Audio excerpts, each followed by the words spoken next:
को 30 साल हो गए हों, बच्चे नहीं हों, 35 साल हो गए हों, संतान नहीं हो, 25 साल हो गए, 20 साल हो गए, संतान का सुख ना हो, और डॉक्टर ने कह दिया कि कोई बहुत बड़ी बीमारी किसी व्यक्ति को है, रोग बड़ा है, बीमारी बड़ी है, और उस बीमारी का कोई हल, उस रोग का कोई हल नहीं दिख रहा, कोई हल नजर ना, कोई हल दिख ना रहा। तो बैसाख महीने में शिव सप्त तीर्थ का एक अनुष्ठान अपने जीवन में जरूर करें। मट्टी के पात्र में जल भरना और मट्टी के पात्र में जल भरकर प्रतिदिन रोज 7 दिन का ये नियम होता है सप्ततीर्थ का। सप्ततीर्थ बस विराम जो है उसका प्रदोष के दिन होना चाहिए। और बैसाख के महीने में जब आप सप्ततीर्थ का अनुष्ठान करें, 1 घड़ा जल का रोज भरें प्रतिदिन, और 1 बेलपत्र, 1 शमी पत्र उस घड़े के नज़दीक में कोई पात्र में अवश्य रखें।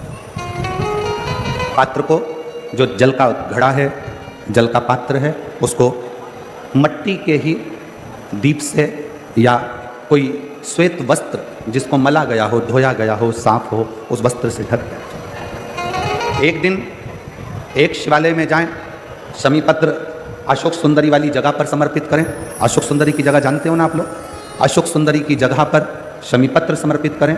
बेलपत्र जहां आप खड़े हैं उधर से डंडी का भाग आपकी ओर हो, और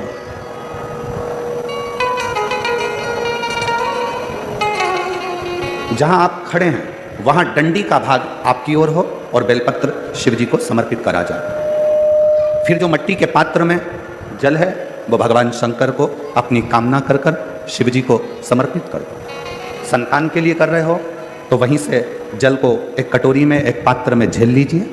उस जल का आधा भाग नंदी के पास बैठकर आप ग्रहण कर लो, आधा भाग अपने पति को देना प्रारंभ कर दो। कोई रोग के लिए कर रहे हो, किसी बीमारी के लिए कर रहे हो, तो वो जल आप अपने घर की देहली में प्रवेश करने के पहले अपने मुख में उसको ग्रहण कर लें। एक दिन में एक शिवालय, दूसरे दिन दूसरा शिवालय, तीसरे दिन तीसरा शिवालय।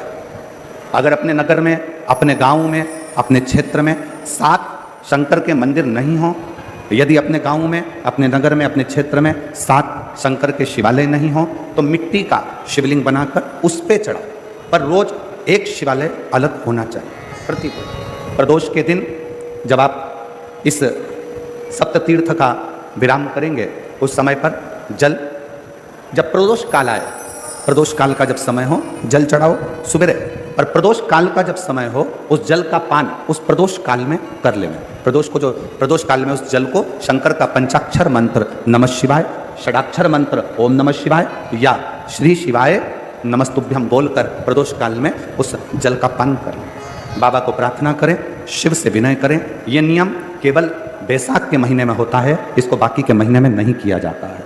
इसको बाकी के महीने में नहीं करता, केवल बैसाख। शिव सप्त तीर्थ का जो नियम है वो अपने जीवन में धारण करें। और हम तो कहेंगे, शिव महापुराण की कथा श्रवण करने वाले प्रत्येक बेटा बेटी से, शिव महापुराण की कथा सुनने वाले प्रत्येक शिव भक्त से हम तो कहेंगे कि शरीर में कोई रोग नहीं भी है, संतान की प्राप्ति नहीं भी चाहिए, उच्च शिक्षा के लिए आप कर रहे हैं, अपने जीवन की खुशहाली के लिए कर रहे हैं, तो शिव का सप्त तीर्थ अनुष्ठान अवश्य करें, अवश्य, और अपने जीवन को सार्थक करें। धन्यवाद। शिव कथा कर रही है, भगवान शंकर का चरित्र कराए, भगवान शंकर का संवाद कराए। अपने दुख को, अपनी तकलीफ को, अपने कष्ट को किसी दूसरे की सामर्थ्यता नहीं है कि वो काट सके।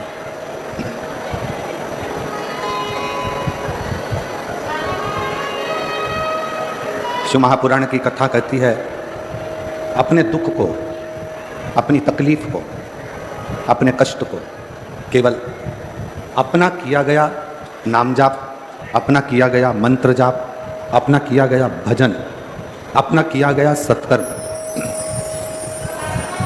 अपना किया गया कीर्तन अपने स्वयं के दुख को काट सकता है। कोई दूसरा नहीं काटेगा, कोई दूसरे की सामर्थ्यता नहीं है कि कोई दूसरा काट सके, किसी की सामर्थ्यता नहीं है कि कोई उस दुख को, कोई तकलीफ को, कोई उस कष्ट को कोई मिटा सके।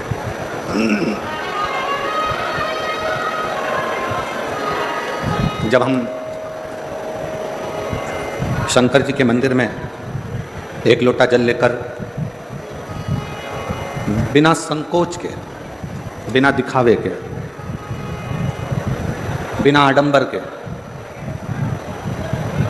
विश्वास के साथ, भरोसे के साथ, दृढ़ता के साथ, भरोसे के साथ, विश्वास के साथ जब हम शिवालय में शिव जी के मंदिर तक पहुंचते हैं,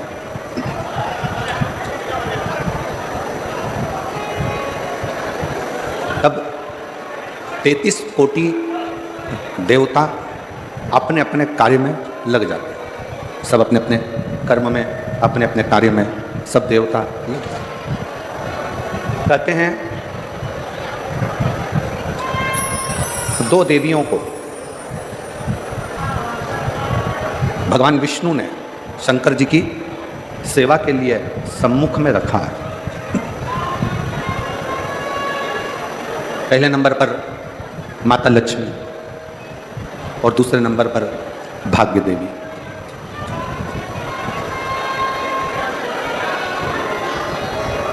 लक्ष्मी जी की माँ ख्याति देवी,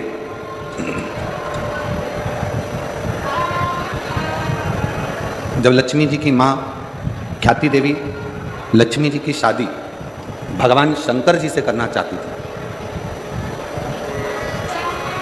और लक्ष्मी जी का जो प्रेम था, लक्ष्मी जी का जो समर्पण था, वो भगवान विष्णु की ओर था, भगवान नारायण की ओर।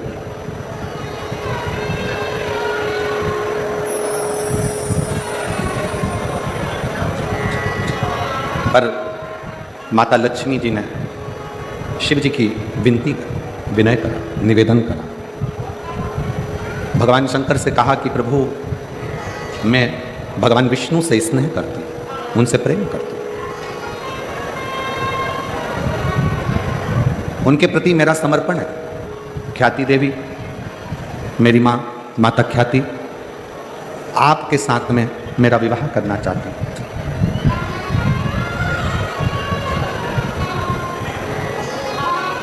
और मेरा पूर्ण समर्पण भगवान नारायण के प्रति है, भगवान विष्णु के प्रति। यदि आप कृपा करेंगे तो मेरा विवाह भगवान नारायण के साथ में हो सकता है, भगवान विष्णु के साथ हो सकता है।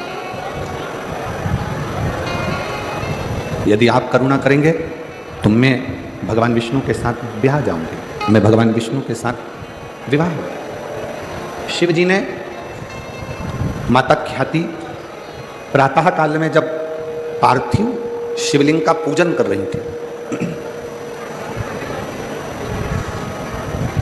पार्थिव लिंग का निर्माण कर कर उसका पूजन कर, भगवान शंकर का चरित्र कराए, भगवान शंकर का संवाद कराए। लक्ष्मी जी की माँ ख्याति देवी जब पार्थिव लिंग का निर्माण करती, माँ ख्याति देवी जब पार्थिव लिंग का निर्माण कर कर पूजन करती है, तब भगवान शिव माता लक्ष्मी की माँ ख्याति देवी के सामने प्रकट हो जाते हैं, सम्मुख में प्रकट, सामने प्रकट।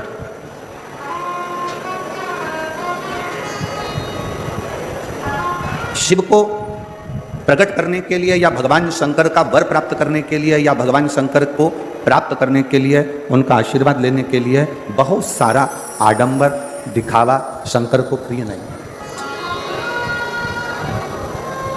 शंकर की प्रियता आपके मन की निर्मलता, आपके मन का शुद्ध भाव है। और मैंने तेरे ही भरोसे बाबा तेरे ही भरोसे हवा बिच उड़ती जावांगी। बाबा डोर हटो छड़ी नाम कटी जावांगी। भोले मैं तेरी पतंग, शंभू मैं तेरी पतंग, हवा बिच उड़ती जावांगी। बाबा डोर हटो छड़ी नाम कटी जावांगी। भोले मैं तेरी पतंग, शंभू मैं तेरी पतंग। शिव को प्राप्त करने के लिए किसी दिखावे की जरूरत नहीं, किसी आडंबर की जरूरत नहीं, कहीं जाने की जरूरत नहीं है। शंकर को प्राप्त करने के लिए आपका निर्मल मन, निर्मल हृदय, निर्मल चित्त चाहिए। शुद्ध भाव, शुद्ध मन। आजकल दुनिया के लोग कहते हैं 1 कुंतल शिव जी को दूध चढ़ाओ। 1 कुंतल 101 किलो शिव जी को दूध चढ़ाएं। कोई कहता है शंकर भगवान को 56 भोग लगाओ। कोई कहता है भगवान शंकर को 1.25 लाख बेलपत्र शिव जी को चढ़ाओ। नहीं भाई, 1.25 लाख बेलपत्र शंकर को चढ़ाने के हकदार आप कब बनेंगे? 1.25 लाख बेलपत्र चढ़ाने के हकदार आप शंकर भगवान को कब बनोगे? जब आपने अपनी जिंदगी में 1.25 लाख बेलपत्र के पेड़ लगाए होंगे।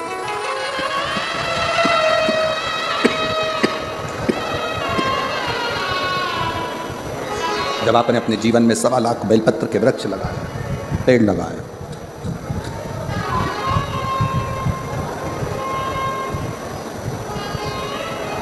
बहुत ध्यान से सुनना। बेलपत्री का एक पत्ता, बेलपत्र का मात्र एक पत्ता अगर भगवान शंकर का पंचाक्षर मंत्र नमः शिवाय, षडाक्षर मंत्र ओम नमः शिवाय, श्री शिवाय नमस्तुभ्यम कहकर मात्र एक पत्ता आप अगर शंकर के शिवलिंग को चढ़ाते हो तो वो 1.25 करोड़ पत्र के बराबर अपने आप हो जाता है। अपने ये चोंगे जैसी आवाज आ रही है, गला पकड़ रहा है बहुत ज्यादा साउंड।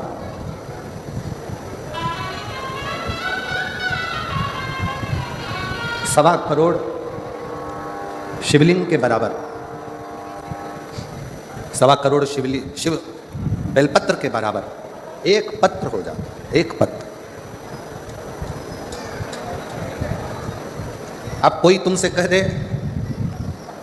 हमने संकल्प लिया है 1.25 लाख शंकर भगवान को शिवलिंग पर बेलपत्र चढ़ाऊंगा, ना, इतने बेलपत्र का संकल्प तब लेना जब तुमने इतने बेलपत्र के वृक्ष लगाए। अब पेड़ तो तुमने एक लगाया नहीं और बचा कुचा था तो किसी ने बेलपत्री का पौधा लगाया था, बेलपत्र का वृक्ष लगाया था, और मालूम पड़ा अपना संकल्प पूरा करने के चक्कर में तुमने वो बेलपत्री के पत्ते पत्ते डालियां सब तोड़ दिए और वो बेलपत्री के वृक्ष को पूरा की पूरा एकदम वीराना सा कर दिया। तो ईमानदारी से बोलो, शंकर जी प्रसन्न होंगे क्या? वृक्ष एक नहीं लगाया,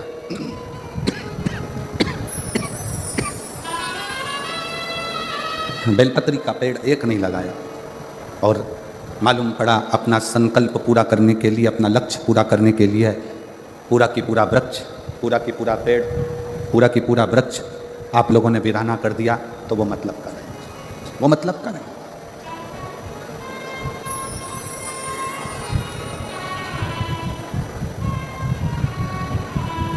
एक 33 कोटि देवताओं का वास होता है।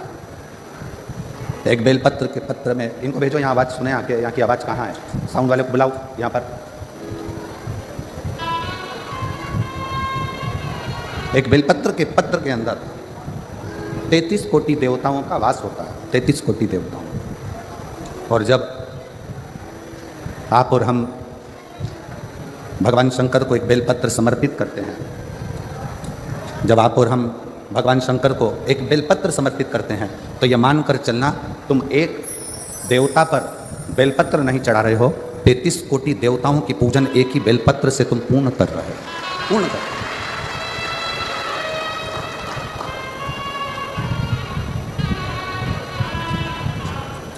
सारे देवताओं की पूजन, सारे देवताओं की आराधना, सारे देवताओं की अर्चना तुम एक बेलपत्र से पूर्ण कर ले रहे हो, एक बेलपत्र। माता ख्याति का यह चरित्र थोड़ा सावधानी से श्रवण करिएगा। माता ख्याति जब उनके पास में कुछ भी नहीं, शिव की आराधना, शंकर का भजन, शंकर का स्मरण, शंकर का कीर्तन, शंकर का मंत्र जाप, शंकर का नाम जाप, ख्याति देवी ने पार्थिव शिवलिंग का निर्माण किया, अर्चना करी। और जब ख्याति देवी ने भगवान शंकर के शिवलिंग का निर्माण कर कर, पार्थिव लिंग का निर्माण कर कर जब उसकी अर्चना करी, उसकी पूजन करी, शिव जी सम्मुख में प्रकट हुए, भगवान शंकर सम्मुख में प्रकट हुए। अब माता ख्याति ने ना तो 1.25 लाख बेलपत्र चढ़ाए हैं, ना माता ख्याति ने बहुत सारा नैवेद्य लगाया है, ना माता ख्याति ने बहुत सारा दीप मालिका लगाई है। माता ख्याति ने अपने मन को, अपने हृदय को, अपनी चित्तवृत्ति को, अपने विश्वास को शंकर को समर्पित किया है, शिव को दिया शंकर।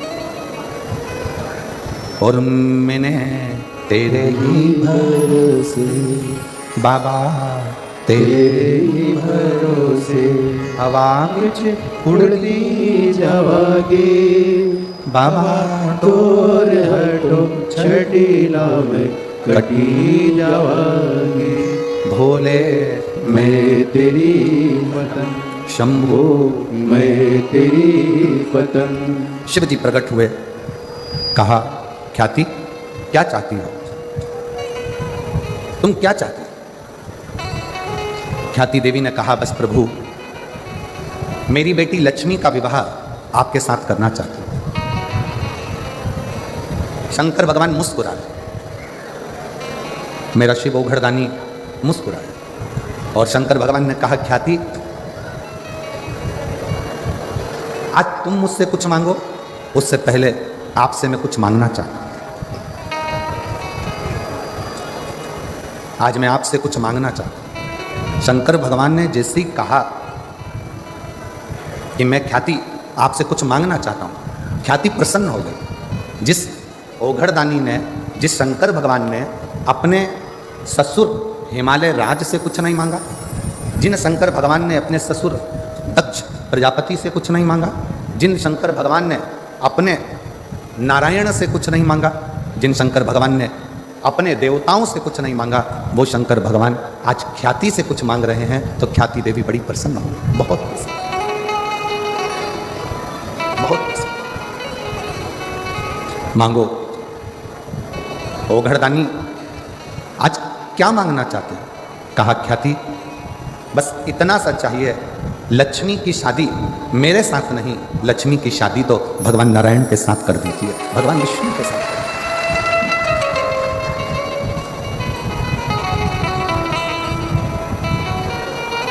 प्रभु, ख्याति देवी ने कहा मैंने तो मन में संकल्प लिया था कि आपका विवाह लक्ष्मी से हो, लक्ष्मी का विवाह आपसे हो। भगवान शंकर ने कहा नहीं नहीं नहीं, मैं विवाह नहीं करना चाहता, लक्ष्मी से नहीं। आप लक्ष्मी जी की शादी तो भगवान नारायण के साथ करो। ख्याति देवी ने शिव जी को कहा ठीक है। भगवान विष्णु के साथ में लक्ष्मी जी का विवाह हुआ। शंकर भगवान जब विवाह के मंडप में खड़े हुए थे, विवाह के मंडप में जब ओघड़दानी भगवान शिव जब खड़े हुए थे, तभी उसी समय पर, उसी पल, उसी घड़ी, उसी क्षण भगवान नारायण ने भावर लेते समय लक्ष्मी जी से कहा लक्ष्मी, आपकी भावर मेरे साथ पड़ रही है, आप मेरी धर्मपत्नी बनने जा रही हो, पर मुझे आपसे एक वचन चाहिए, मुझे आपसे एक वचन चाहिए। कौन सा वचन? लक्ष्मी जी ने पूछा तो नारायण कहते हैं कि आप शिवालय में भगवान शंकर के चौखट पर, भगवान शंकर के शिवालय में आप सेवा के लिए प्रतिदिन जाओ, प्रतिदिन सेवा में आपको जाना। ठीक है, पर आपकी सेवा छूट जाएगी प्रभु। अगर मैं शंकर भगवान के मंदिर में जाऊंगी, शिवालय में जाऊंगी, तो आपकी सेवा छूटेगी। नारायण कहते हैं, लक्ष्मी मेरी सेवा भले छूटे पर शिव की सेवा नहीं छूटना चाहिए। तुम्हें जाना। लक्ष्मी जी ने वचन दिया, रोज प्रतिदिन लक्ष्मी जी शिव जी के मंदिर में आकर, शंकर के शिवालय में आकर सेवा में लग जाए। प्रतिदिन। ये देखते देखते देखते देखते समय बीता। एक दिन भगवान शिव जी का ध्यान माता लक्ष्मी पर, माँ लक्ष्मी,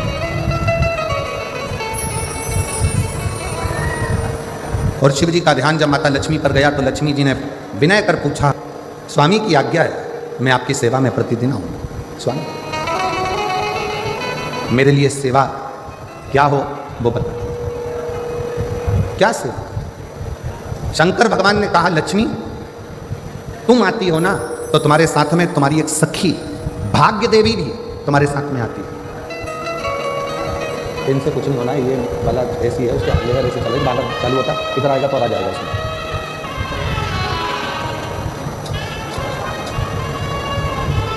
लक्ष्मी तुम आती हो ना, तो तुम्हारे साथ में भाग्य देवी भी आती है, तुम्हारे साथ में वो भाग्य देवी स्वयं आती है।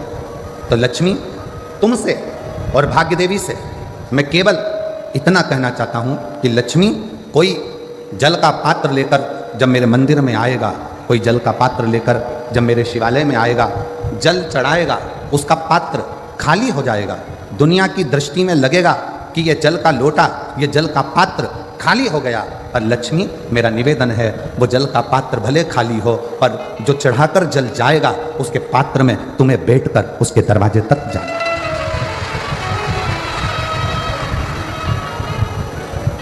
तुम्हें जाना।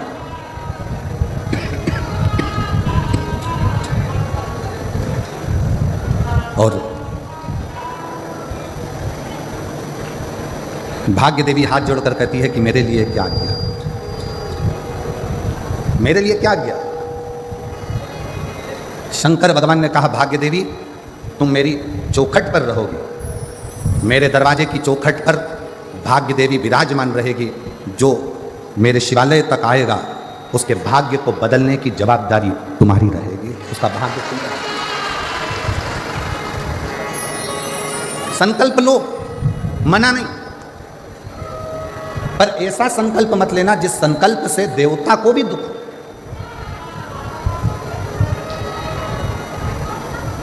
1.25 लाख बेलपत्र चढ़ाऊंगी, मैं संकल्प करती हूं 1000 लीटर दूध शिव जी पे चढ़ाऊंगी, संकल्प लेती हूं।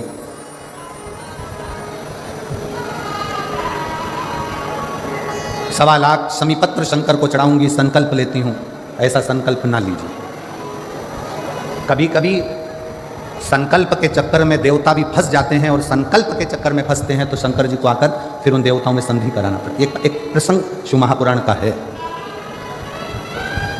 पार्वती जी ने एक व्रत किया, और वो व्रत था अपने बच्चों के स्वास्थ्य के लिए, अपने पुत्रों के लिए, अपने बच्चों के लिए। गणेश जी, षडानंद कार्तिकेय जी, जया, विषहरा, श्यामली बारी, दौतली, देव, अशोक सुंदरी, शंकर जी की जो 6 बेटियां हैं, शंकर जी के जो पुत्र हैं, उनके लिए मां पार्वती व्रत कर रही।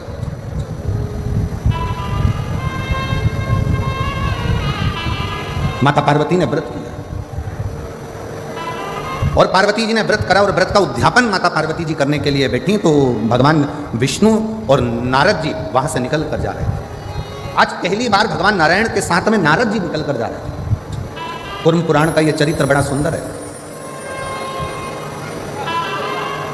भगवान विष्णु और देवऋषि नारद वहां से निकलते निकलते जा, देवऋषि नारद अपनी गर्जना के साथ नारायण श्रीमन नारायण नारायण श्रीमन नारायण नारायण श्रीमन नारायण नारायण श्रीमन्नारायण। नारद जी चले जा रहे हैं। पहली बार भगवान विष्णु और नारद दोनों जा रहे हैं। पार्वती जी बैठी थी।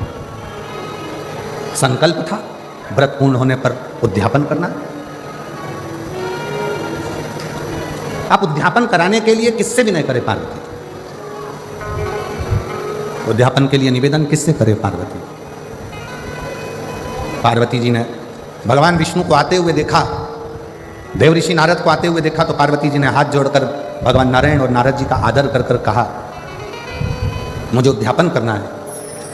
मेरा एक संकल्प था, मैंने अर्चना करी, मैंने व्रत करा, मैंने पूजन करी, मैंने आराधना करी और मेरा वो नियम पूर्ण हुआ है और मुझे उद्यापन करना है।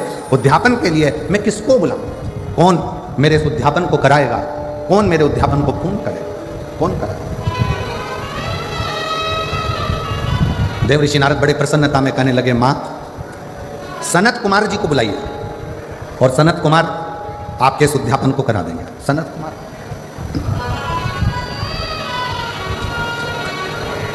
पार्वती जी ने नंदी जी को भेजा, सनत कुमार जी को आमंत्रित किया।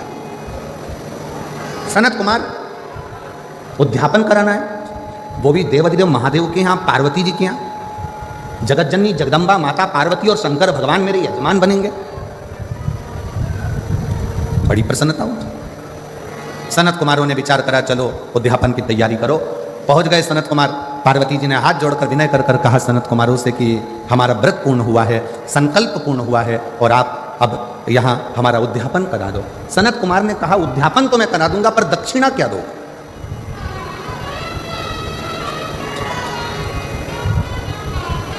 सबसे मुख्य तो दक्षिणा।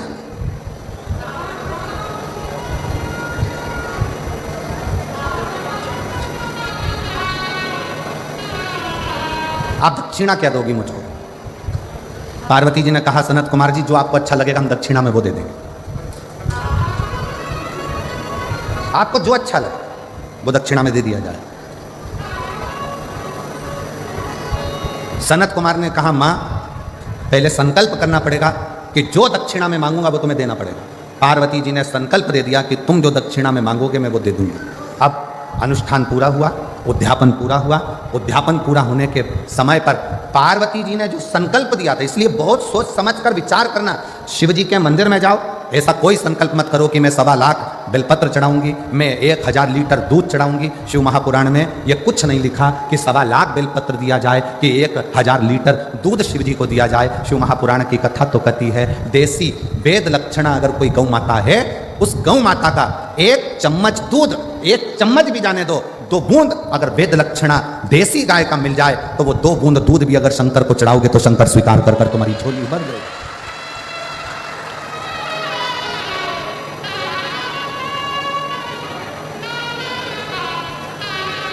रतनगढ़ में इतनी गौशाला देखकर, रतनगढ़ में गौ माता की इतनी अच्छी सेवा देखकर आज हृदय बड़ा प्रफुल्लित है, जो रतनगढ़ के अंदर इतनी गौ माता की सेवा है। पूरे रतनगढ़ के रहवासियों को, रतनगढ़ की गौशालाओं का संचालन करने वाले एक एक ग्वाले को, रतनगढ़ की गौशालाओं को संचालित करने वालों को और रतनगढ़ की गौशालाओं का सेवा संभाल करने वालों के चरणों को मैं दंडवत करता हूं, प्रणाम करता हूं। बहुत सुंदर से शिव कभी नहीं कहे, 24,000 श्लोक की शिव महापुराण में कहीं नहीं लिखा कि शंकर भगवान को 1.25 लाख बेलपत्र देना, इसमें कहीं नहीं लिखा कि 1000 लीटर दूध देना। यहां तो लिखा, एक श्रद्धा का 1 बूंद दूध भी विश्वास की बेलपत्र के साथ शिव को समर्पित करोगे तो शंकर उस तुम्हारा कल्याण कर देंगे। उसको स्वीकार कर, स्वीकार, विश्वास के साथ, भरोसे के साथ।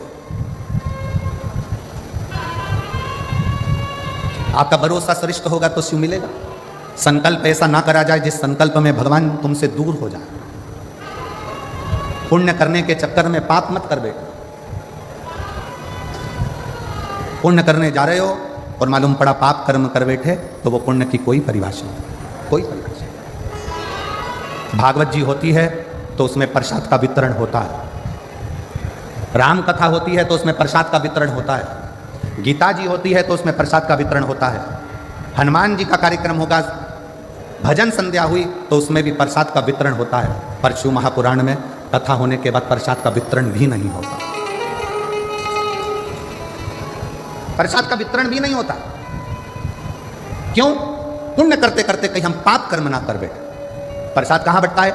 धर्म की जगह पर। किटी पार्टी में कभी प्रसाद नहीं बंटता, शादी में कभी प्रसाद नहीं बंटता, 25वीं शादी की सालगिरह में प्रसाद नहीं बंटता, गोल्डन जुबली सिल्वर जुबली में प्रसाद नहीं बंटता, तुम्हारे बच्चों के जन्मदिन पर प्रसाद नहीं बंटता। प्रसाद हमेशा सत्कर्म की जगह पर, धर्म की जगह पर, मंदिर में, कथा में, सत्संग में, पुण्य की जगह पर प्रसाद वितरण होता है। प्रसाद बांटने वाला जब खड़ा होता है, प्रसाद देने के लिए अपना वाला आता है तो हाथ उसका ऐसा हो जाता है, और पराया आता है तो हाथ ऐसा हो जाता है।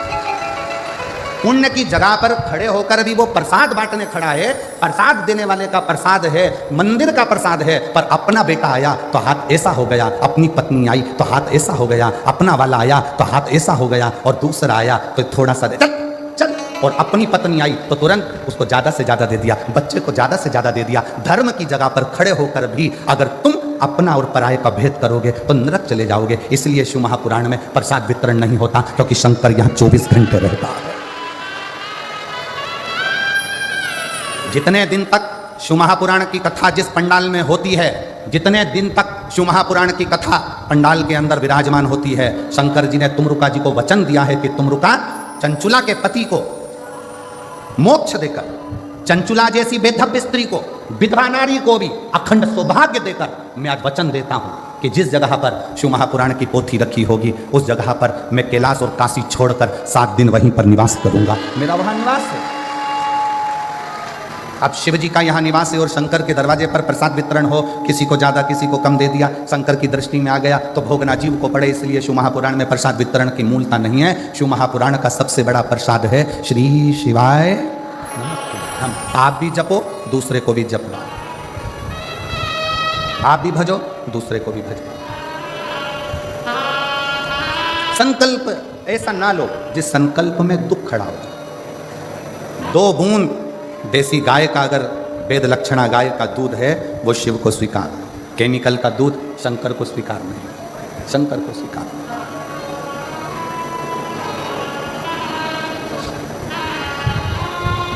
आप उसको हृदय से पुकारोगे, सताओ ना हमें लोगों, हमें दिल की बीमारी है, हमारा वेद दुनिया में वो डमरूधारी है, सताओ ना हमें लोगों, हमें दिल की बीमारी है।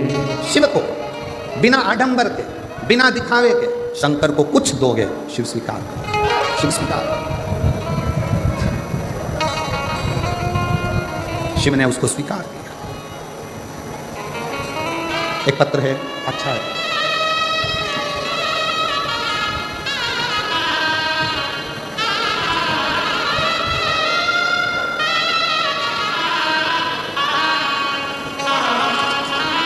माया प्रेम कुमार गोदारा, किशनपुरा, दिखनागा, हनुमानगढ़, राजस्थान की।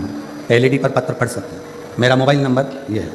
बाबा के चरणों को मैं प्रणाम करती हूँ। कहीं बैठी हो माया प्रेम कुमार गोदारा, किशनपुरा, दिखनागा, हनुमानगढ़, राजस्थान। कहीं बैठी हो तो हाथ हिला सकती है बैठी हैं, आ जाइएगा। अगर कहीं बैठी हो तो आ जाओ। 1 लोटे जल का और शिव पर भक्ति का, शंकर की कथा का मैं वर्णन करना चाहती हूँ। मुझे बचपन से अस्थमा की बीमारी थी, हर जगह से इलाज करवाया, जांच भी करवाई, तो डॉक्टर ने सब खाने पीने की चीज़ें बंद करवा दी और बोल दिया दवाई तो खानी पड़ेगी। फिर भी कोई लाभ नहीं हुआ। मैंने कथा को सुनना पहली बार 2020 में चालू करा। फिर आपकी कथा सुनकर मेरा मन हुआ, आप कहते हो कथा के पंडाल में बैठकर जो मांगा जाए वो मिलता जरूर है। मुझे 40 साल से अस्थमा है। 40 साल से अस्थमे की बीमारी के कारण मैं ना चल सकती ना कहीं जा सकती, बड़ी तकलीफ। अब करूं क्या? आपकी कथा सुनकर पंडाल में कथा कहाँ सुनने जाऊं? तो मैं सिरसा हरियाणा की कथा सुनने पहुंच गई। सिरसा हरियाणा के पंडाल में बैठकर कथा सुनी, बाबा से प्रार्थना करी कि आप सब जानते हो बाबा, सियोर वाला महाराज कहता है कि रज को शरीर से लगाना तो ठीक हो जाता है। बाबा मैं भी कथा सुनने आई हूँ, मेरी 40 साल से अस्थमा की बीमारी है, आप मुझे ठीक कर दो। बाबा सिरसा की कथा सुनकर भूमि को नमन कर कर श्री शिवाय नमस्तुभ्यम का आंख बनकर जाप कर कर वापिस आ गई और विचार कर लिया कि अब कोई जांच ना कराऊंगी। दवाई को उठाकर रख दिया और बाबा की ऐसी कृपा हुई कि आज मैं सिरसा से जब से आई हूँ तब से आज तक मुझे अस्थमा का दौरा भी नहीं आया और जरूरत भी नहीं पड़ी। मेरी अस्थमा की बीमारी ठीक है। 40 साल से मैं लगी थी, 40 साल उस अस्थमा के कारण। एक पत्र और अच्छा है।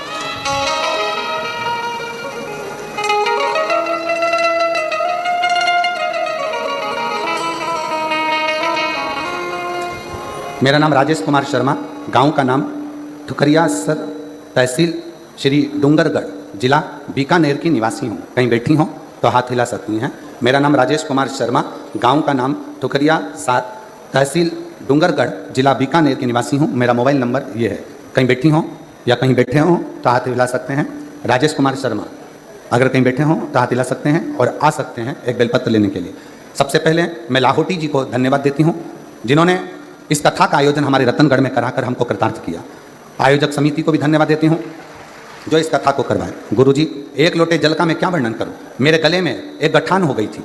सभी डॉक्टर बोला कि ऑपरेशन कराना पड़ेगा। गठान कैसी है उसकी जांच करने के लिए जाएगी। अब हम परेशान हो गए कि गठान का ऑपरेशन कैसे कराएं। डॉक्टर के हिसाब से वो गठान निकलेगी, ऑपरेशन के बाद जांच के लिए जाएगी। कोई आसार ठीक नहीं दिख रहे थे। हमने डॉक्टर से कहा कोई दवाई दे दो जिससे गांठ गल जाए। डॉक्टर ने थोड़े दिन की दवाई दी पर गठान नहीं करी।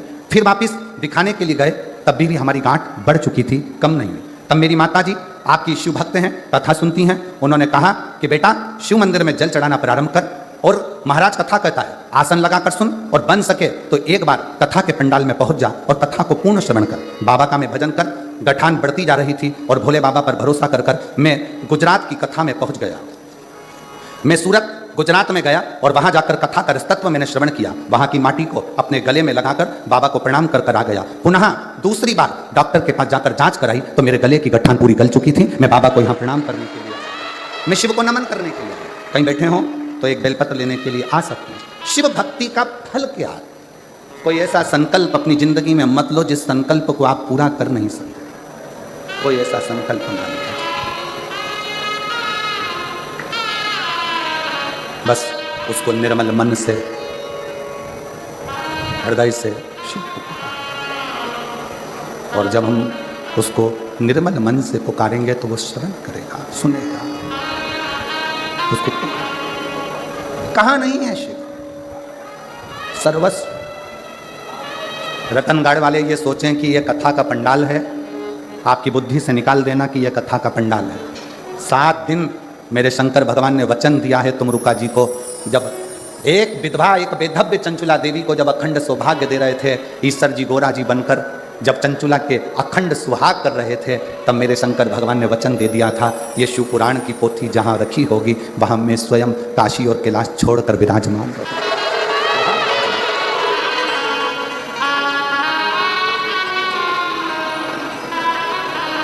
वहाँ और शिव जैसे हेलीपैड देखकर हेलीकॉप्टर उतरता है, वैसे ही शिव महापुराण की कथा जहां होती है वहां शंकर उतरता है। शिव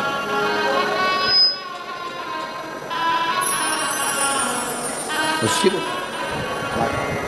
फूलों की कलियों में, काशी की गलियों में, तेरे बिना कुछ कहना, तेरे बिना भी क्या जीना, ओ भोले रे, तेरे बिना ही क्या जीना, ओ शंकर रे, तेरे बिना ही क्या जीना। शिव के बिना सब शून्य, सब शून्य। फूलों की कलियों में, काशी की गलियों में, फूलों की गलियों में, काशी के गलियों में, तेरे बिना कुछ कहना, तेरे बिना ही क्या जीना, ओ शंभो रे, तेरे बिना ही क्या जीना। ओ शंभु रे तेरे बिना ही क्या जीना, तेरे बिना ही क्या जीना। 40 साल से अस्थमा की बीमारी थी, चलना फिरना खाना पीना सब छूट चुका था डॉक्टरों के हिसाब से, और बाबा की कृपा से अब 40 साल बाद ठीक हुई है, चल भी रही है फिर भी रही है, और शिव कृपा। फूलों की कलियों में काश की गलियों में तेरे बिना कुछ रहे ना, तेरे बिना ही क्या जीना। ओ शंभु रे तेरे बिना ही क्या जीना। ओ बाबा रे तेरे बिना ही क्या जीना। शिव के आश्रित, बिना दिखावे के, बिना आडंबर के, बिना कोई दिखावे के शिव को चल। आप जितना जितना शिव की भक्ति कर सकते हो करो। एक बात और कहना चाहेंगे, आप यहाँ जितने लोग कथा श्रवण करने आए हैं उनके भी स्मरण में होगा, अगर आप लोग कहीं दूसरी जगह कथा सुनने गए होंगे और वहाँ के पंडाल में जितने कार्यकर्ता सेवा में लगे रहते हैं वो भी कथा को सुनते हैं। क्यों? क्योंकि रतनगढ़ में बार बार शिव पुराण की कथा होने वाली नहीं है, तो कहाँ जाकर सुनेंगे, कहाँ? हमारा तो कार्यकर्ताओं से भी निवेदन है, खूब सेवा करो, मना नहीं, पर जिस समय कथा चले बाबा से अर्जी करने के लिए, उससे प्रार्थना करने के लिए तुम कहाँ जाओगे? कहाँ तुम विनय करने के लिए पहुँचोगे? कौन से पंडाल में जाकर बैठोगे? अपने गांव में कथा हो रही है, अपने क्षेत्र में कथा हो रही है, 2 क्षण बैठकर उसको अपने दिल का हाल सुना लो, उसको अपने मन की बात कर लो हृदय से। और जब हम बाबा को अपने हृदय का भाव कहें तो वो स्वीकार है। कोई संकल्प ऐसा न लिया जाए जिस संकल्प में भगवान का भी मन दुखे, हृदय। शिव के उस भाव को अपने हृदय में, शिव कथा कर रहे, शिव महापुराण की कथा कर रहे, भगवान शंकर का संवाद कर रहा, शिव तत्व।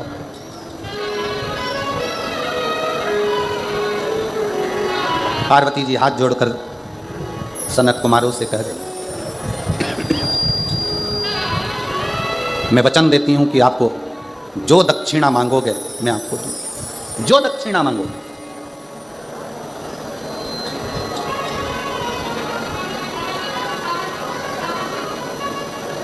तेलुगु रामायण में एक बहुत सुंदर संवाद आता है रावण का।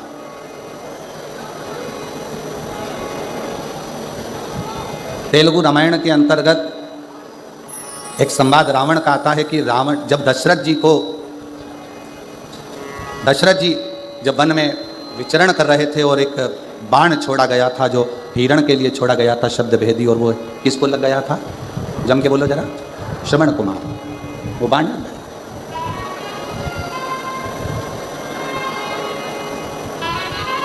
सुहांगी के बेटे को, शांतिन मुनि के पुत्र को वो बाण लगा, वो बाण लगा।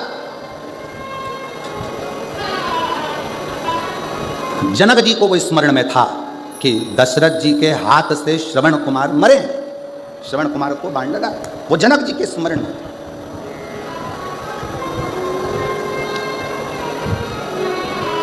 और सुहांगी कौन? तेलुगु रामायण कहती है सुहांगी कौन? कहा दशरथ जी की बहन। जैसे देव ऋषि नारद की एक बहन थी ऋषिका, वैसे ही दशरथ जी की भी एक बहन थी सुहांगी।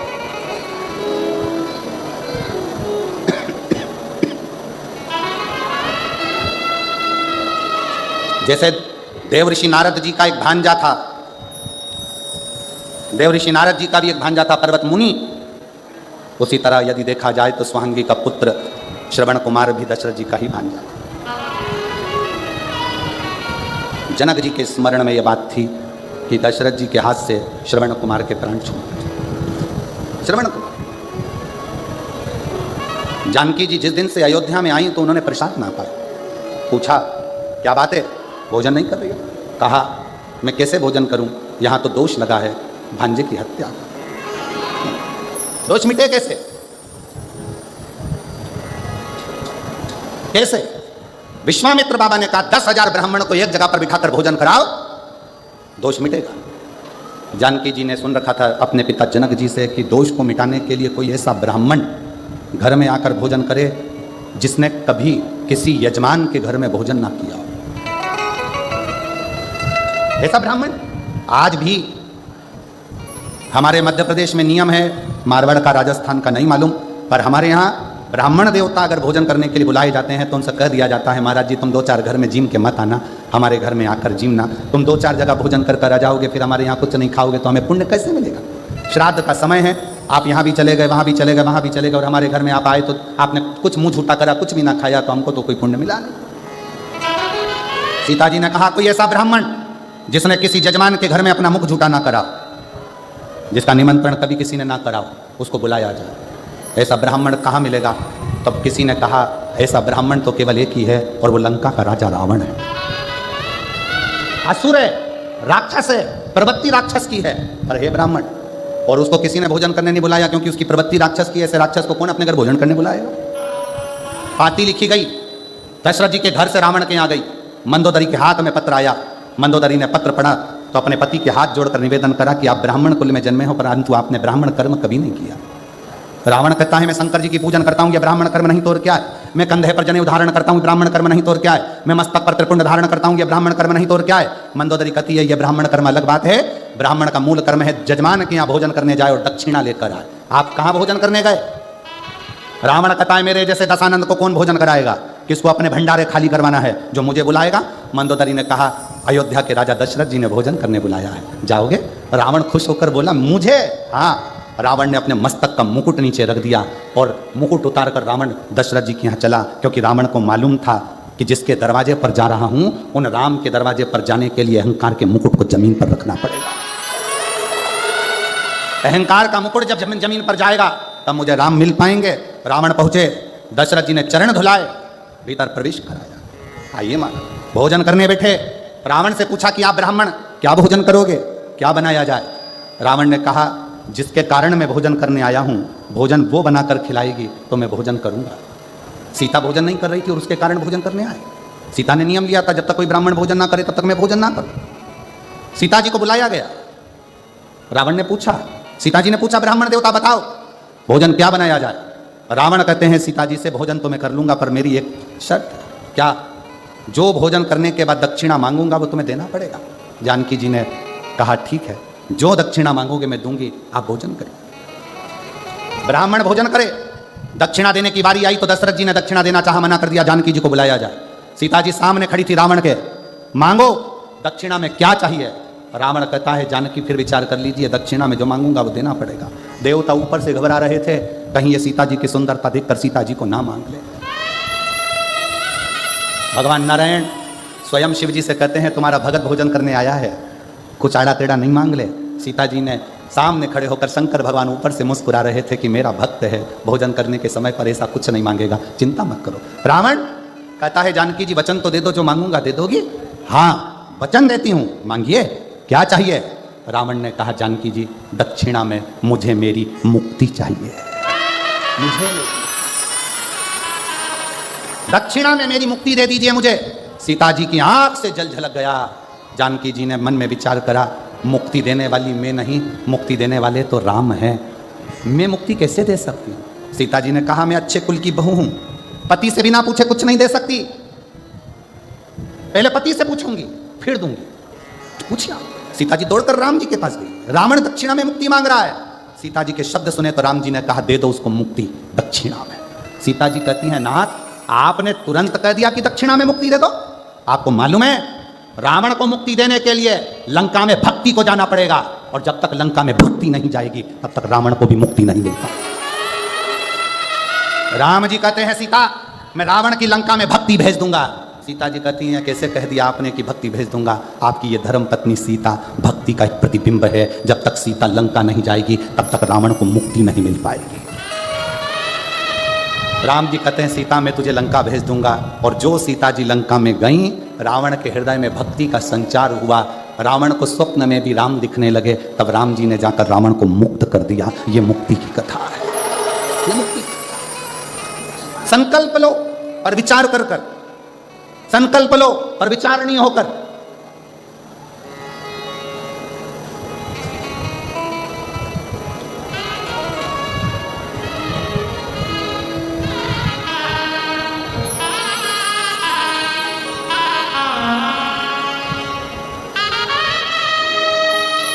और जब आपका संकल्प विचारणीय हो तो शिव क्यों ना मिले, शंकर क्यों ना मिले।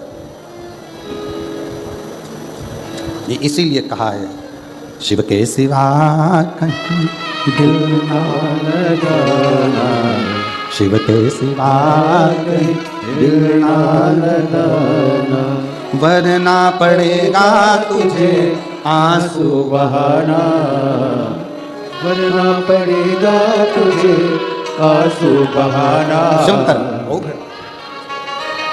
स्वयं देवादिदेव महादेव को सनत कुमार ने दक्षिणा में मांग लिया, स्वयं शिव।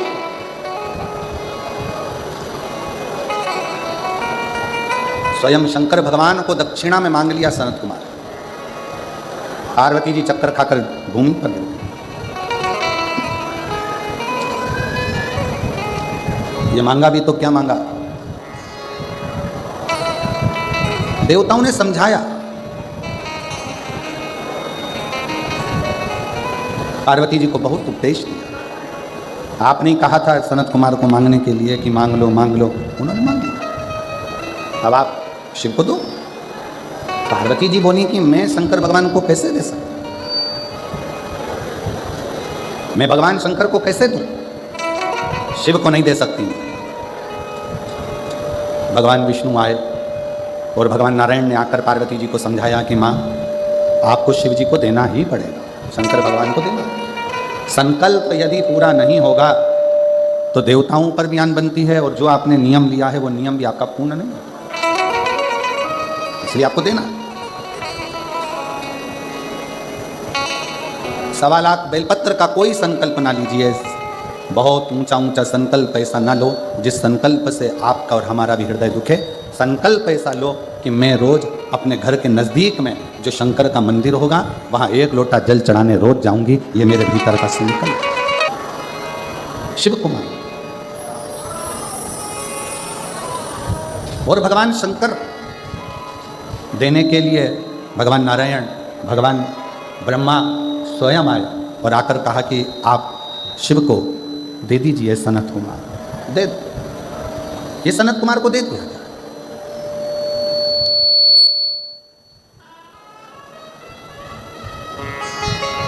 यदि कहीं जिंदगी में संकल्प लेना हो तो ऐसा संकल्प लीजिए जिस संकल्प के बल पर भगवान हमको मिल जाए। कितने लोग हैं जो रोज शिव जी के मंदिर में जाकर 1 लोटा जल चढ़ाते हैं, हाथ उठाओ जरा। सभी लोग बहुत बहुत धन्यवाद, प्रणाम, आपके चरणों को नमन करता हूं, प्रणाम। जाना चाहिए। एक संकल्प अपने भीतर लो, एक संकल्प अपने अंदर उतारिए कि शिव के मंदिर में जाकर 1 लोटा जल समर्पित करेंगे।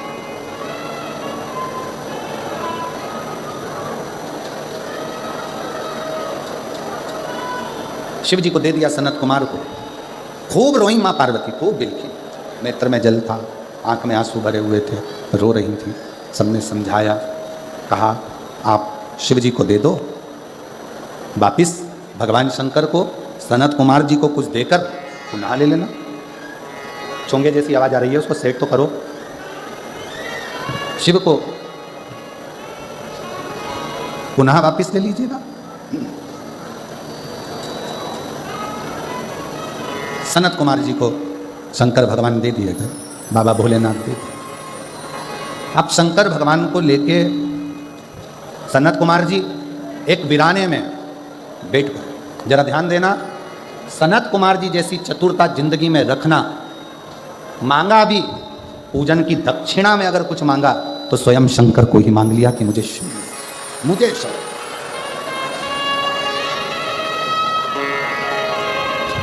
स्वयं शिव।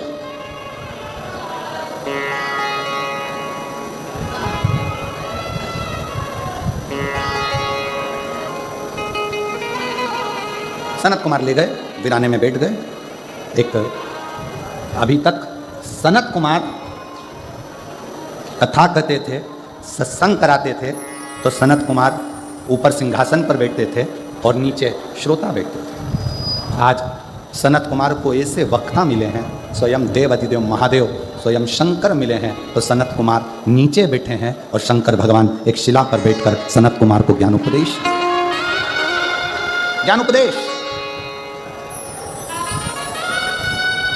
जैसे बुढ़ापा सुधारने के लिए 3 चीजें बहुत जरूरी है और वो अभी से जरूरी है। पहले नंबर पर देने के लिए दान, दूसरे नंबर पर अपनी जिंदगी सुधारने के लिए ज्ञान और तीसरे नंबर पर आज्ञाकारी संतान। ये 3 बहुत है। बुढ़ापा अगर सुधारना है तो अभी से हमको ऐसा क्रम करना पड़ेगा कि बच्चों में ये संस्कार देना पड़ेंगे कि तुम भोजन कराओ, तुम प्यासे को पानी पिलाओ, तुम सेवा करो, तुम चाह करो। ये हमारे बच्चों में संस्कार आना चाहिए।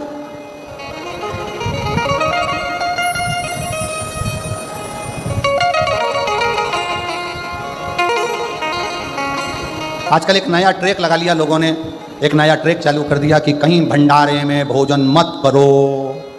महाराजों ने अपने अपने प्रवचन में कहना चालू कर दिया। हम उन महाराज जी से पूछें कि आप अपने दिल पर हाथ रखकर देखो कि आपने बचपन से अभी तक एक बार भी क्या भंडारे में भोजन नहीं करा होगा?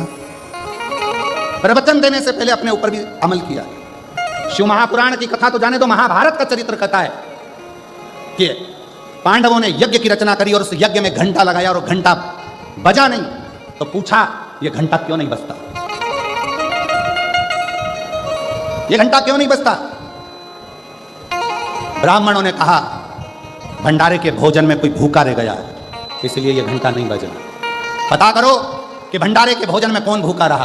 पूरी हस्तिनापुर को छाना गया। एक झोपड़े में एक संत बैठे थे। जाकर भीम ने और युधिष्ठिर ने हाथ जोड़कर पूछा कि आपने भंडारे का भोजन नहीं किया क्या?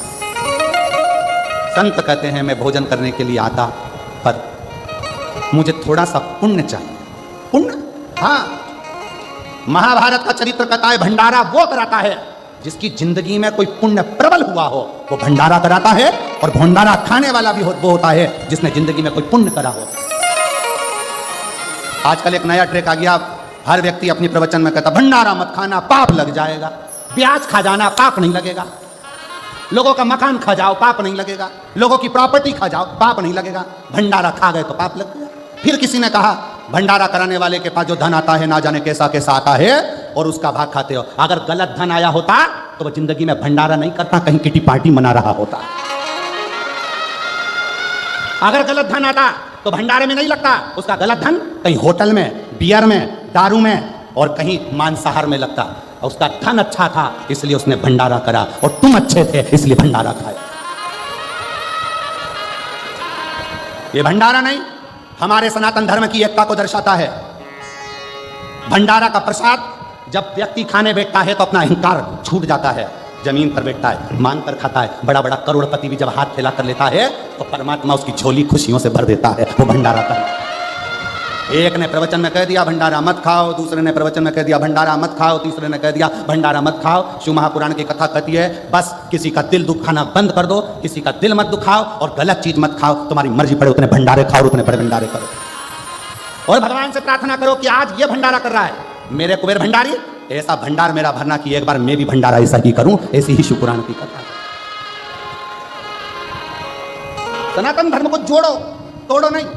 एक ने प्रवचन में किया, दूसरे ने प्रवचन में कह दिया, तीसरे ने प्रवचन में कह दिया। लोगों के मन में संशय उत्पन्न हो गया, भंडारा खाएं कि ना खाएं, खाएं कि ना खाएं, खाएं कि ना खाएं। अरे उसके पास कोई अच्छा पुण्य का धन आया होगा तो ही तो भंडारा करा होगा, नहीं तो कहीं गलत जगह पर उसका धन लग जाता।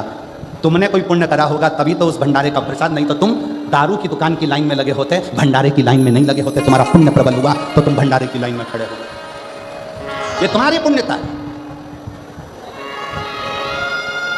आग लगे बस्ती में, जम के बोलो जरा अपन रहो, क्या किसको रोइए, चादर तान के सोइए।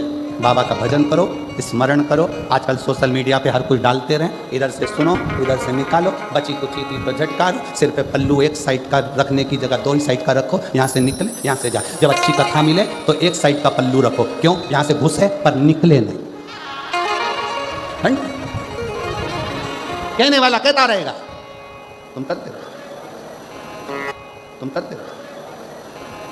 सूचना मिली, महाभारत का चरित्र करा है भंडारे के लिए, महाभारत का चरित्र। सूचना मिली, युधिष्ठिर को गए, बाबा भोजन पुण्य चाहिए, पुण्य भोजन पुण्य। हाँ, क्या पुण्य चाहिए? 1008 अश्वमेध यज्ञ का पुण्य दो, तुम्हें भोजन करने चलो। द्रौपदी के कानों में सूचना गई, द्रौपदी ने कहा चलो मैं बाबा को रिझा कर लाती हूँ। कहा बाबा हमारे यहाँ भंडारा है, आप भोजन करो। संत ने कहा 1000 अश्वमेध यज्ञ का पुण्य दे, 1000 अश्वमेध। ठीक है बाबा, हाथ में जल लिया, संकल्प छोड़ा, द्रौपदी ने लो 1000 अश्वमेध यज्ञ का पुण्य फल दिया। युधिष्ठिर ने कहा अपन ने तो 1000 अश्वमेध यज्ञ करे नहीं। अर्जुन बोला द्रौपदी तुम झूठ बोल रही हो, अपन ने 108, 1000 तो जाने थे, 108 अश्वमेध यज्ञ नहीं करे तो फिर पुण्य कैसे दे दिया?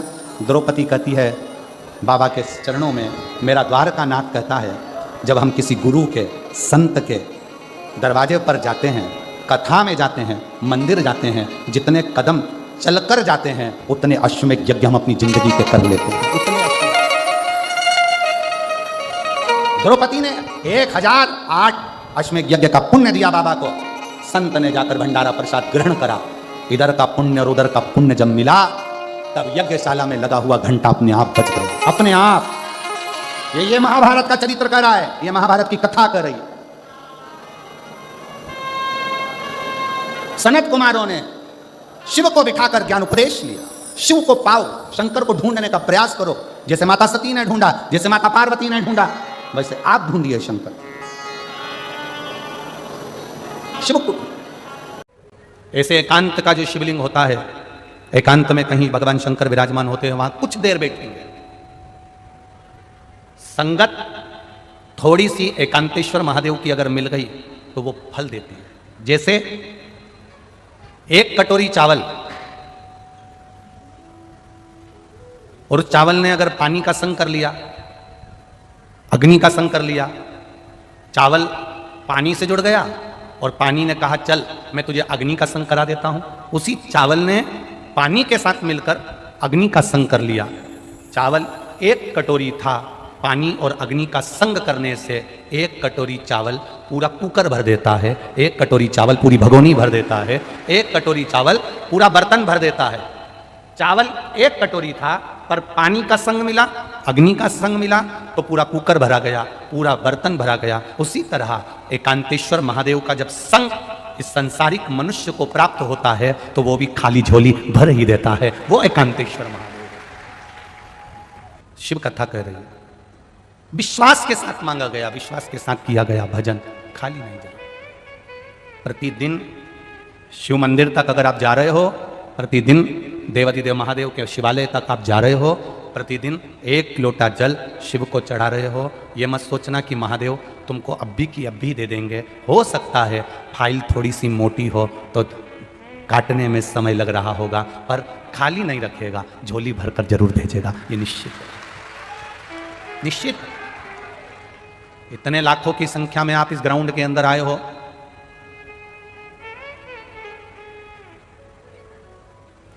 दिनेश जी साहू छुरिया वाले, उनसे बात हो रही थी तो कह रहे थे विनोद सिंह जी ने बहुत मेहनत करी है, गुरुजी पांडे जी ने और विनोद जी ने बहुत पंडाल की व्यवस्था करी गई है।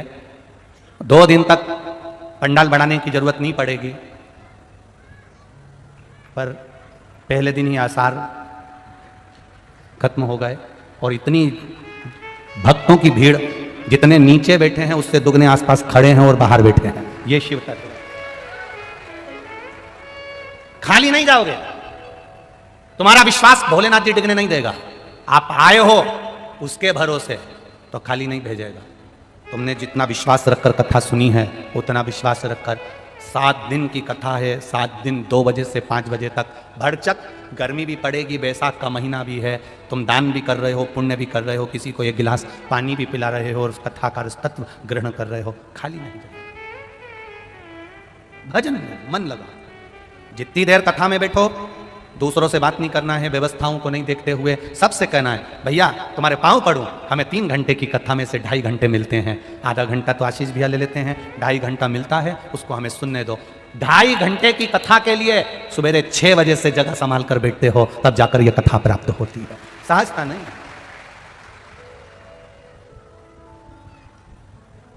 भजन में चित्त लगाओ, जितनी देर बैठो उतनी देर तुम्हारे मुख पर श्री शिवाय नमस्ते।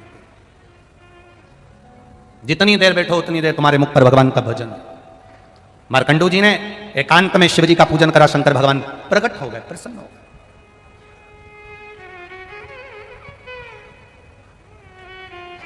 हमसे लोग कहते हैं कुबेरेश्वर धाम की इतनी महत्वता क्यों है, वहां तो अभी शंकर जी भी नहीं, कंकर शंकर है। हम उनसे कहते हैं वो एकांतेश्वर भी है। अगर वो कुबेरेश्वर है तो एकांतेश्वर भी है। सीहोर में 108 शिवालय होंगे, पर सीहोर से 10 किलोमीटर की दूरी पर जहां जंगल था, आज भले लोगों ने वहां दुकान सब बना लिया, पर वो जंगल था, उस जंगल में वो अकेला बैठता था, कंकर शंकर के रूप में बैठता था। मार्कंडू जी ने पूजन करी, फल मिला। शिव जी ने आकर दर्शन किया, मांगो। मार्कंडू जी क्या चाहिए आपको? संतान नहीं है मेरे यहां, औलाद नहीं है। औलाद नहीं है? नहीं। क्यों चिंता करते हो? कैसी संतान चाहिए? चिरंजीवी। अगर संतान दूंगा चिरंजीवी तो वो अच्छे लक्षण की नहीं रहे। और एक संतान अगर मैं दूंगा आपको जो तुम्हारे यहां केवल कुछ वर्ष 12 वर्ष की अवस्था में मर जाएगी, बड़ी ज्ञानवान होगी, तुम्हारा नाम रोशन करने वाली होगी। कैसी संतान चाहिए तुमको, बोलो। एक संतान वो होती है जिसकी लंबी आयु होती है और दुनिया को दुख देती है। एक संतान वो होती है आयु कम होती है और दुनिया को सुख देती है। आपको कौन सी संतान चाहिए?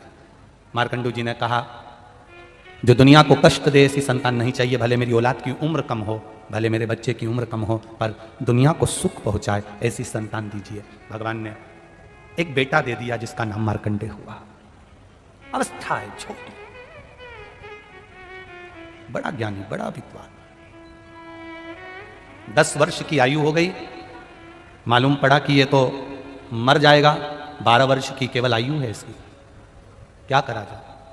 एकांत में शिवलिंग का पूजन कर कर अगर बेटा मिल सकता है तो एकांत में शिवलिंग का पूजन कर कर बेटे की उम्र भी बढ़ सकती है, ये निश्चित है। अभी आपको कथा में कहा एकांत का शिवलिंग उम्र बढ़ा देता है। एकांत का शिवलिंग हमारी रोग मिटा देता है। एकांत का शिवलिंग हमारा विभव प्रदान कर देता है। एकांत है। मैं आपसे निवेदन करना चाहूँ, इस व्यासपीठ से आप लोगों से कहना चाहूँगा, आप जब अपने गांव से कहीं जा रहे हो, घर से कहीं जा रहे हो, नगर से कहीं जा रहे हो, शहर से कहीं जा रहे हो, क्षेत्र से कहीं जा रहे हो, और गाड़ी से जा रहे हो, मोटरसाइकिल से जा रहे हो, कहीं आपको कोई ऐसा शंकर जी का मंदिर ओटला दिख जाए जो अकेला कोई नहीं हो, तो आप गाड़ी वाले से कहना 10 मिनट रोक ले, 5 मिनट रोक ले, 5 मिनट। आपके पास में जल भी नहीं है, आपके पास में बेलपत्र भी नहीं है, आपके पास में चढ़ाने का कुछ भी नहीं है, मत होने दो। पर एकांत का कोई शिवलिंग मिल जाए, उसके पास जो पेड़ पौधे लगे हों उसकी पत्ती तोड़कर भी शिव जी को चढ़ाकर अपने दिल की बात कहकर चलते बनना, काम सफल। एकांतेश्वर है।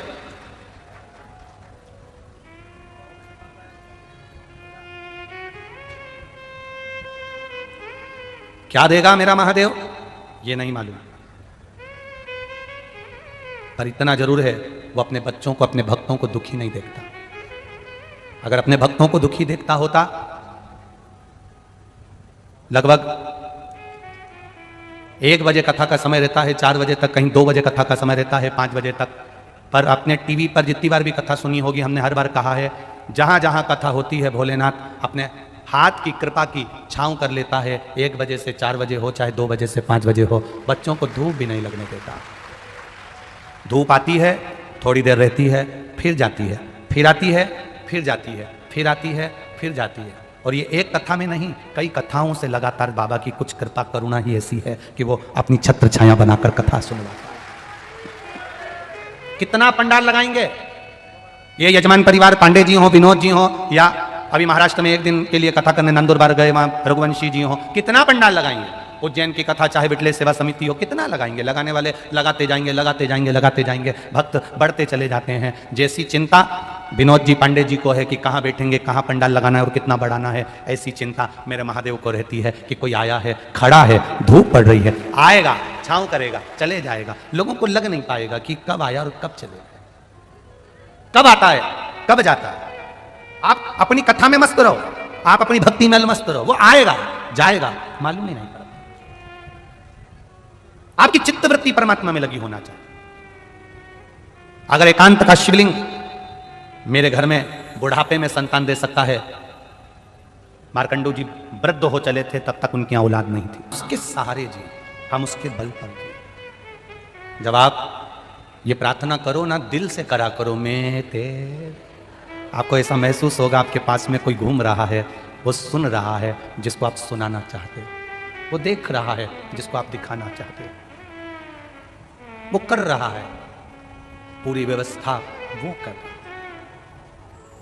महाराज मार्कंडे जी 10 वर्ष के हो गए, पिता मार्कंडू जी ने कह दिया अब ये मरने वाला है।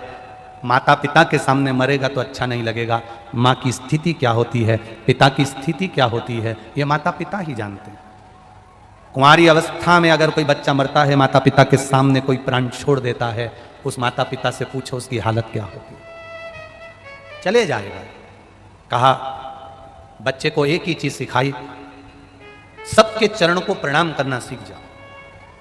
जब सबके चरणों को प्रणाम करना सीख जाओगे तो अपनी जिंदगी अपने आप सार्थक हो जाएगी। क्या मिलता है प्रणाम करने से, क्या मिलता है नमन करने से, क्या मिलता है? भगवान के चरणों को प्रणाम करो, माता पिता के चरणों को प्रणाम करो, घर के बड़ों को प्रणाम करो, घर के बुजुर्गों को प्रणाम करो। घर के ही नहीं, बाहर का कोई मिल जाए उसको भी नमन करिए। श्री शिवाय नमस्तुभ्यम कहते हुए प्रणाम करते हुए चलिए। क्या मिलेगा? अगर कुछ नहीं मिलेगा तो मुख से आशीर्वाद तो दे देगा। प्रणाम, कोई नीचे झुककर तुम्हें प्रणाम कर रहा है, कितना भी बेर हो, कितना भी विवाद हो, प्रणाम करने वाले को कोई गाली नहीं देता। प्रणाम करने वाले को अगर कुछ नहीं देगा तो हाथ सिर पर रख देगा, वो भी नहीं करेगा तो उठा देगा, वो भी नहीं करेगा तो उसको देख तो लेगा, उतने में भी उसका कल्याण निश्चित हो जाता है। प्रणाम की शुद्धता, करो प्रणाम। मार्कंडे जी को सिखा दिया, प्रणाम करना प्रारंभ करा मार्कंडे जी ने।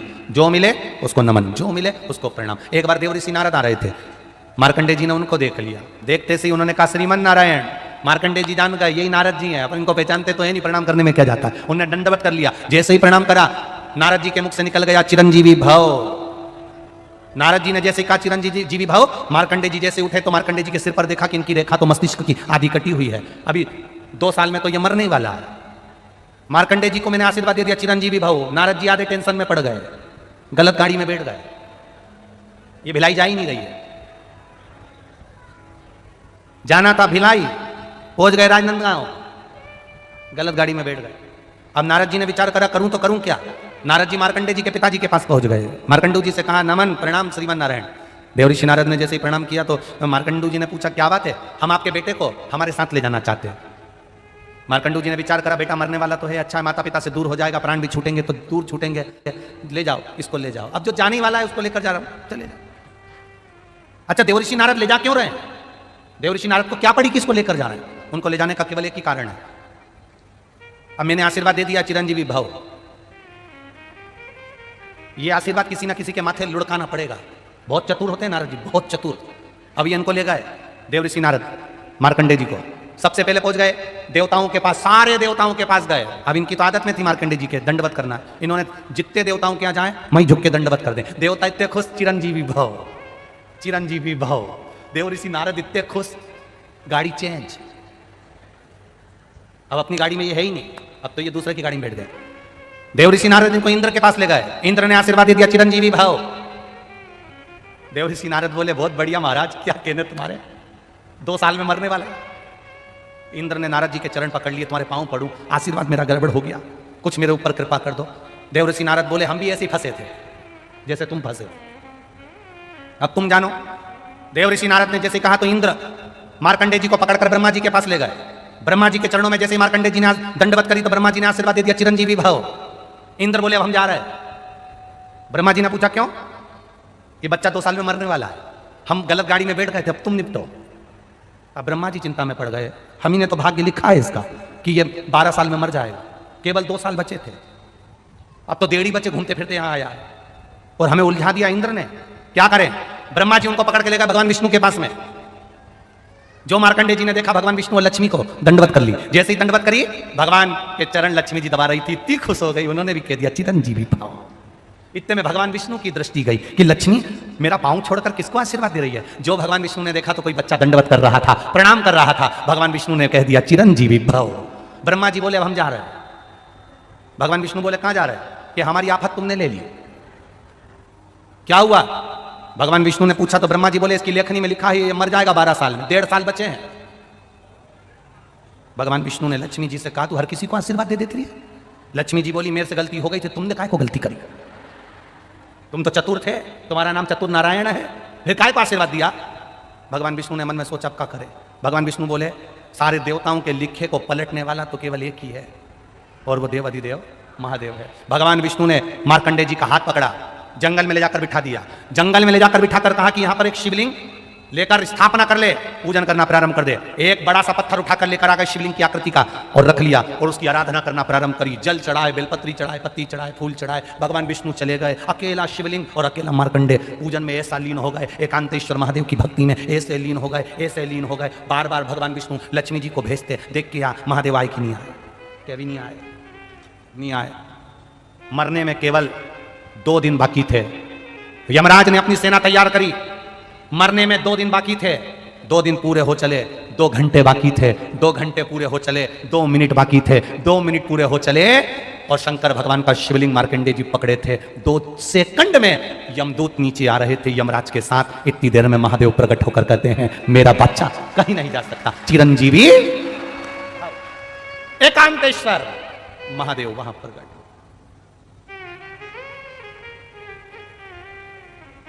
जिनकी पत्रिका देखकर, जिनके ज्योतिषाचार्य ब्राह्मण विद्वान भूदेव, जिनको दुनिया के लोग कहते हैं कि तेरी आयु कम है, उसे एकांत में शंकर जी का मंत्र जपना चाहिए। अगर शिवलिंग की पूजन भी नहीं कर सको तो एकांत में श्री शिवाय नमस्तुभ्यं जपना चाहिए। वो भी ना बन सके तो नमः शिवाय जपना चाहिए। वो भी ना बन सके तो पंचाक्षर मंत्र, षडाक्षर मंत्र ओम नमः शिवाय जपना चाहिए। एकांत, और जितना एकांत में बैठकर जपोगे वो उतना मिलेगा। हम क्यों कहते हैं कथा सुनने बैठो, अपने पहचान वालों के पास कभी मत बैठो। जितने पहचान वालों के पास बैठोगे महाराज कोई भी अच्छी बात कहेगा तुम तुरंत बात करने में लग जाओगे। और जब भी कथा सुनने बैठो जिससे तुम्हारी अच्छी नींव बने, जिससे तुम्हारी नींव पटे, उसके पास बैठो। क्यों? कोई भी अच्छी बात आएगी ना, जरा सा भी तेरा पांव उसके ऊपर रखा जाए सदेगी ना डर के, दूसरी बार तुम खुद फिर धीरे से अच्छे से बैठ जाओगे एकदम शांत। तुम्हें मालूम है ये बाजू में बैठी इससे अपनी अच्छी बनती नहीं। इसीलिए तो पूजन करने बिठाते हैं तो पति पत्नी को साथ बिठाते हैं, क्योंकि इन दोनों की कभी आपस में बनती नहीं। ये सही बैठेगी तो ये भी सही बैठेगा, ये सही बैठेगा। अगर इस पति ने जरा सा मोबाइल चलाया पूजन करते समय तो इसने, और इसका ध्यान कहीं गया, आधा किलो दूध लिया, झाड़ू लगाते लगाते वहां तक लिया, इतने में पति ने